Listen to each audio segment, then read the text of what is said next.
Hi guys, so today we are going to be starting our video off with what difference there is between arguments and non-arguments.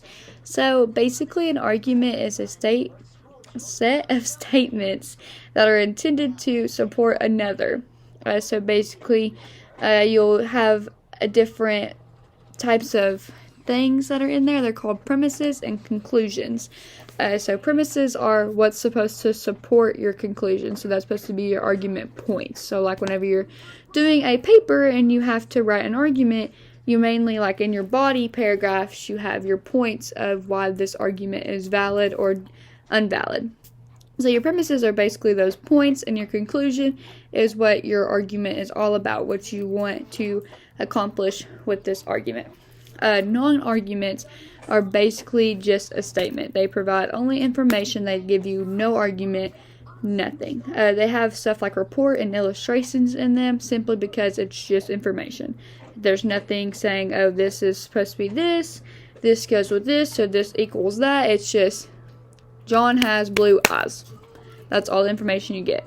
And that's not an argument, because that's a fact. Because you can walk up to John and be like, oh, John has blue eyes. So next, what we are going to talk about is we are going to take a messy argument and turn it into a well-confined argument. So this one I struggle with a little bit, so if y'all have any suggestions on how I should do this better, let me know. I tried to use the premises and conclusion specific words to help people find the premises and conclusions, because that makes it easier for me, and that is one of the qualities for a well thought out argument.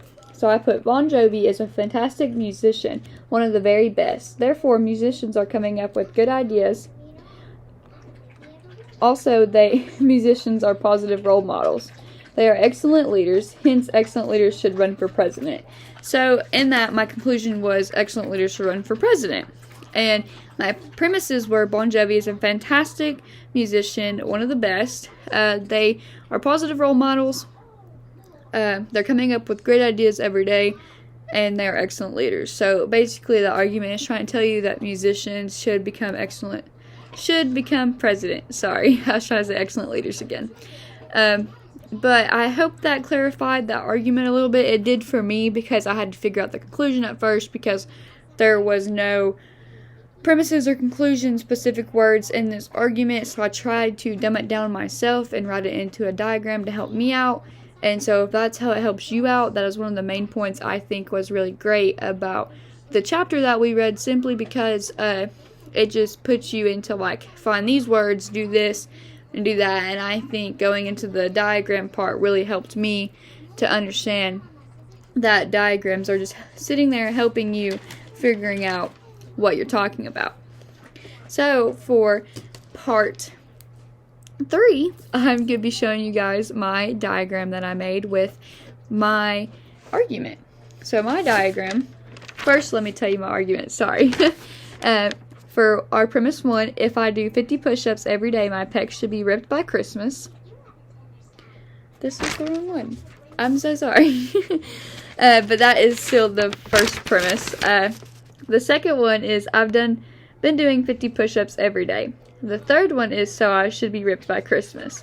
The fourth one, my wife will be more likely to get me a chainsaw for Christmas if I'm ripped. And 5, which is I think is the conclusion, I'm getting a chainsaw for Christmas. So my diagram, I put 1 plus 2, which is if I do 50 push-ups by Christmas every day, I will be ripped. And then 2 is I've been doing 50 push-ups every day. And I said those equal to 3 because he said so I should be ripped by Christmas, which if he does do these 2, and if he's in fact telling that he has been doing them, then he should be ripped. And 4 is just kind of a side comment, like my wife will buy me this if I'm ripped by Christmas. So then that's how he gets his chainsaw. Part 4 is going to be linked to this discussion, and then part 5 is my favorite fallacy, is the ad hominem, is because I feel like the big jock jerks that like to argue always use this one simply because they feel like it is attacking someone. So my example is Johnny said that he couldn't afford to send his daughter to college, but I've heard he drives a Land Rover and has a mansion, so why not? Y'all tell me why you think Johnny can't afford to send his daughter to college. Thanks, bye!